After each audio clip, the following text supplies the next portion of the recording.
Hi there, I'm Tim Autrey, and welcome to Principle Based Performance Improvement, where we combine timeless wisdom with modern science and practical tools to help you move yourself and your organization toward better, safer, and more productive outcomes.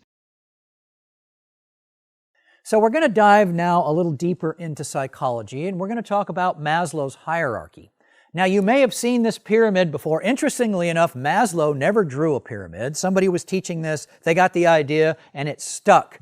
And what he identified was there's a progression that we go through as human beings. They're the lowest level needs, and once those are satisfied, we move up, and once those are satisfied, we move up. So the lowest level of need are our physiological needs. We need air to breathe, we need water to drink, we need food to eat. Absolutely must have those in order to survive. Now, because of the way the human psyche works, once those needs are satisfied and we're not starving and we're not dying of thirst and we're not suffocating, our minds move up to the next level, which are safety and security. We love the opportunity to live in a safe country. We like to wear clothes. That helps us feel more safe and secure. Relative to safety, there's also psychological safety. So we like to hang around with people that make us feel safe. Now, there's a good side and a potential downside to that, as we talked about previously with the whole crabs in the bucket syndrome. So you want to be careful with that one. But inside that comfort zone and inside that comfort zone of the people we call friends, there is a sense of safety. So it's physical safety and security and psychological safety and security. So once we're feeling okay there, then we move up to the next one, which is love and belongingness. Now, this is all about relationships. You may know some people who have a real high level need here. Again, we're going to talk more about that later, but people that relationships are really, really important.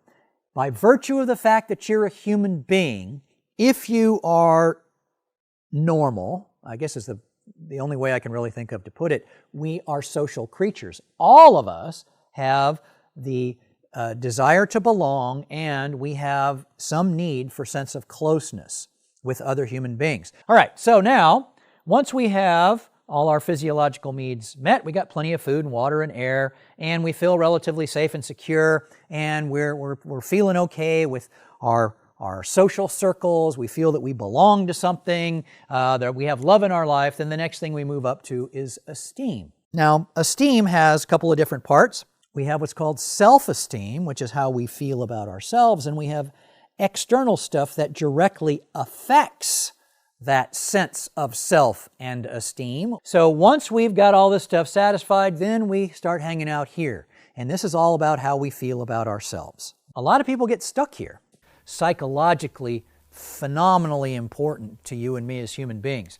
We move up from esteem to what's called self-actualization. And in the book that Maslow wrote in 1948, this was the peak. And what self-actualization is where you're doing what you believe you were put on this planet to do. I can tell you right now, with me doing this and talking to you through this camera or whenever I have the opportunity to do this kind of thing live, I am totally self-actualized. This is what I believe I was put here to do.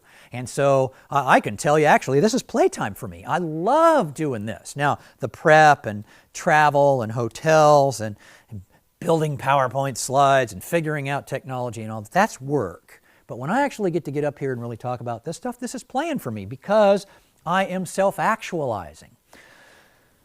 What's ideal, what's wonderful, and I hope this is true for you, is some of your self-actualization is happening at work. For a lot of people, they get this outside of work, and when you can figure out a way to bring things together, man, that's really fantastic. The thing is, well, we have to step up. You can fall to the bottom very, very rapidly. A friend of mine that I used to work with, he used to have a phrase that anytime somebody would say, I need something, he would respond with, you don't need anything till you need air. Pretty good. There's a lot of truth in that, right?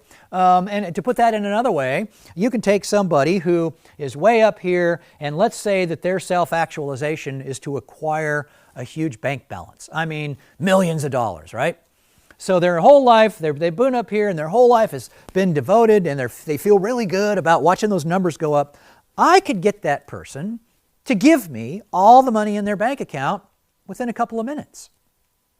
All I have to do is cut off their air supply. And by golly, I'd be willing to bet they'll just be willing to hand it over to me. Of course, I would never do that, but that's an example. You step up, but you can fall all the way down or down to another level very, very rapidly. And since we are working on teams and within organizations and wanting to understand our family members better, it's really important to recognize this, because the impact psychologically and therefore the impact on the answer to what's in it for me can change dramatically when somebody transitions. Let's say they're hanging out up here and all of a sudden war breaks out and we're down here in safety and security. So that is Maslow's hierarchy. Now this guy comes along, so that was, he came out with that in 1948. This guy comes along in the late 60s. His name is Frederick Herzberg. And he was looking at how organizations were dealing with team members, and he's looking at Maslow's hierarchy, and he's watching people teach this hierarchy and all this stuff, and he says, man, you are screwing it all up. Now, the way that he put it in one of his articles was, the things that make people satisfied and motivated on the job are different in kind, which could mean, opposite, from the things that make them dissatisfied. So the things that make people satisfied are completely different than the things that make them dissatisfied. Now, to make this simple, let's go back and see what he was talking about. So, first of all, before I actually get into this, I want to ask, what kinds of things are you doing or have you done over the years in an attempt to motivate people? Well, let's see. The classic things have been, we set targets, and when we meet them, we have a pizza party, we have a big picnic, we give people t-shirts. Back in the day, we used to give people coffee mugs. We give people stuff. Gift cards is a big one, right? Bonuses. And, in some organizations I've heard they're even paying people bonuses not to get hurt.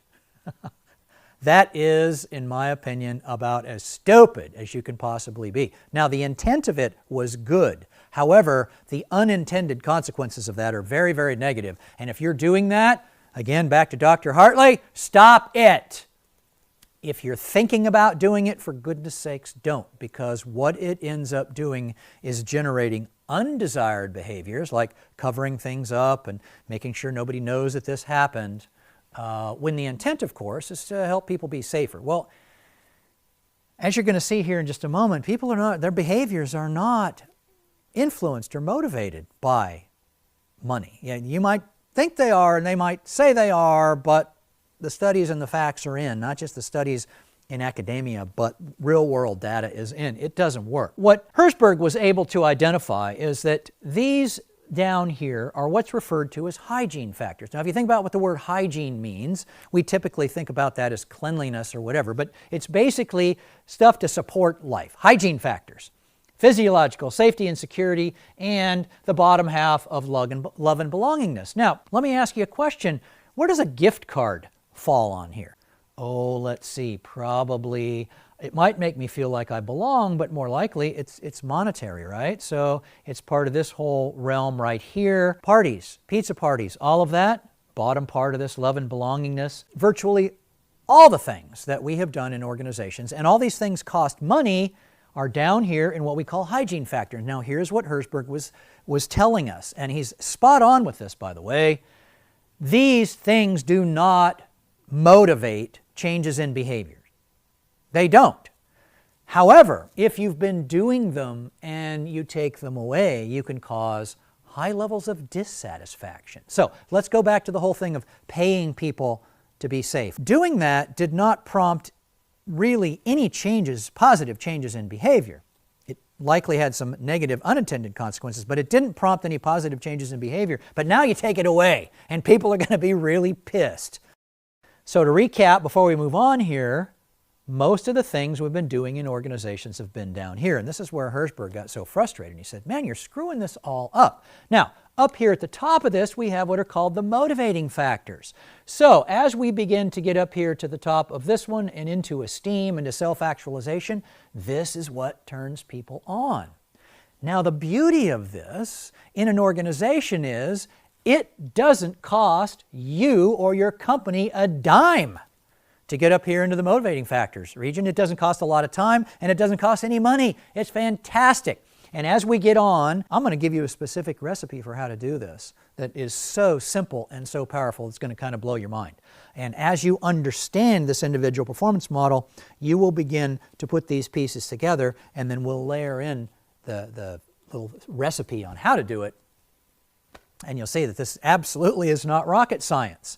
So again, to recap, all the things we've done over time to motivate people, quote unquote, which remember you can't do, have typically fallen down here in the hygiene factors, and they cost the company money and they don't reap any tangible benefit. Up here, this doesn't cost any money. It's real simple to do. We simply need to change our behaviors and the way we're doing things, and I'm going to teach you exactly how to do that as we move forward. If you're finding these insights helpful, please share them with your friends and colleagues. Help your search engine find more content like this for you by hitting the like button before you leave. And if these PPI messages resonate with you, subscribe to this channel so you don't miss the next one. Until next time, my friend, be safe, stay humble, and make a difference.